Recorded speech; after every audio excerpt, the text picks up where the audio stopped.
Сәлем достар, қалдарыңыз қалай? Видеомды көрмес бұрын каналыма тіркеліп, лайк басып, өз пікірлеріңізбен бөлісе кетіңіздер. Бүгін мандариннің пайдасы мен зияны жайында ақпарат айтатын боламын. Ал кеттік. Жаңа жыл мандариннің қаптайтын уақыты. Мерекелік дастарханда міндетті түрде мандарин тұрады. Жаңа жылдық тәтті қораптың ішінде де мандаринді салу әдетке айналған. Ендеше тоқсары түсті цитрус дәмі жемістің пайдасы мен зиянын қарастырайық. Мандариннің отаны Қытай. 19 ғасырдың басында Еуропаға жетіп, Испания, Марокко мен Түркияның негізгі өсіретін жемісіне айналды. Сондай-ақ Грузия, Франция, Япония, үнді Қытайлары елдерінде де өсіріледі.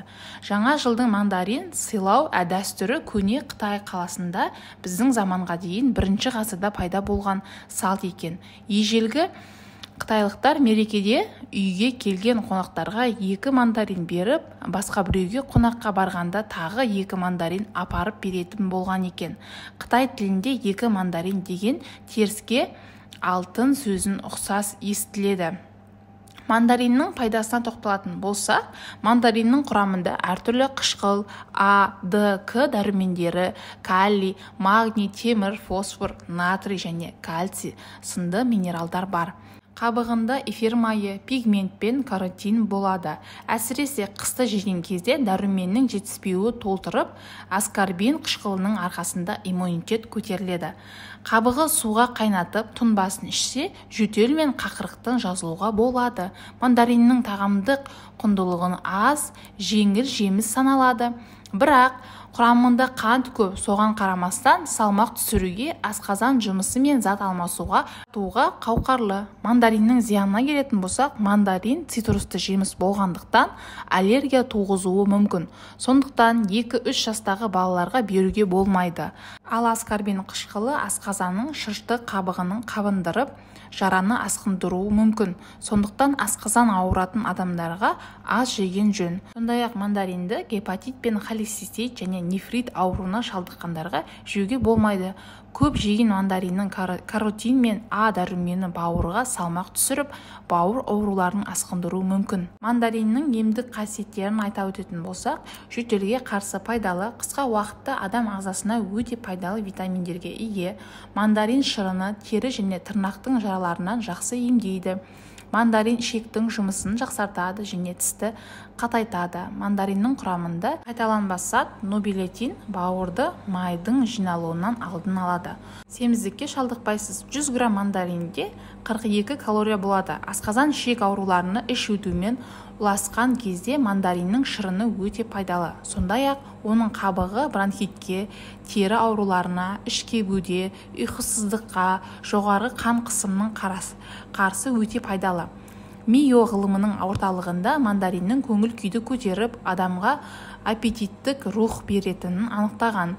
Бұл мәуенің құрамында лимон қышқылы өте көп, сондықтан мандарин адамдардың көптеген зиянды бактериялардан қорғайды. Мамандар мандариннің калориясы аз екенін айтады. Ол дәруменге өте бай, тиісті мөлшерде сақтаса, ағза үшін пайдалы. Ал диетологтар мандаринді күніне 4-3-тен артық тұтынбауға кеңес береді. Мандариннің неге көп жеуге болмайды?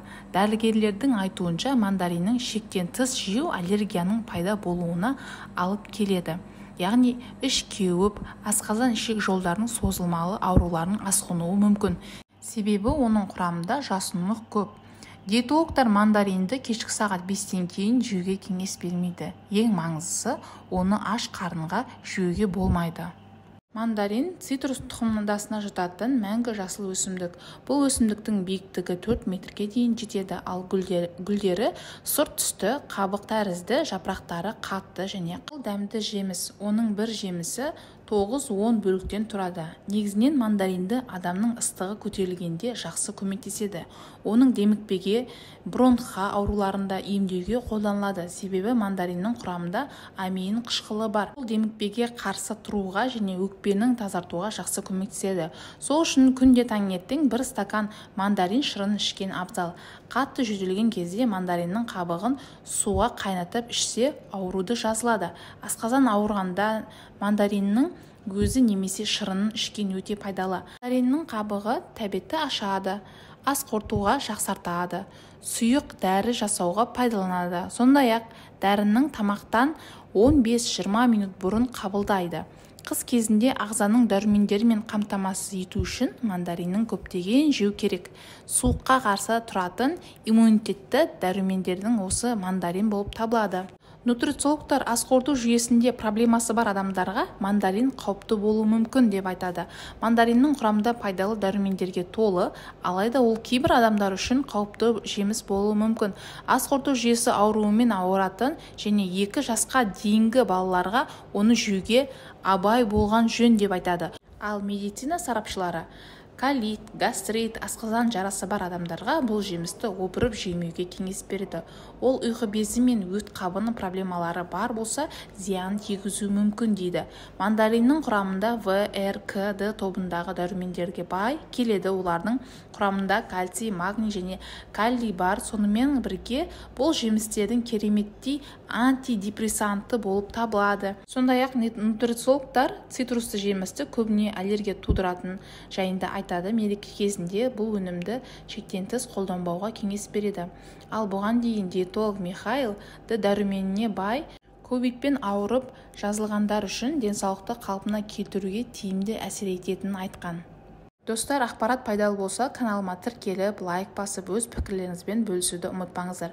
Қазір қыстың кезінде барлық үйде мандарин бар шығар. Жаңа айтып өткенімдей, 3 жасқа толмаған балаларға мандарин беруге болмайды. Өйткені цитрусовый жеміс ол аллергия тудыруы мүмкін. Сондықтан 3 жасқа дейінгі балаларыңызға бермеңіздер.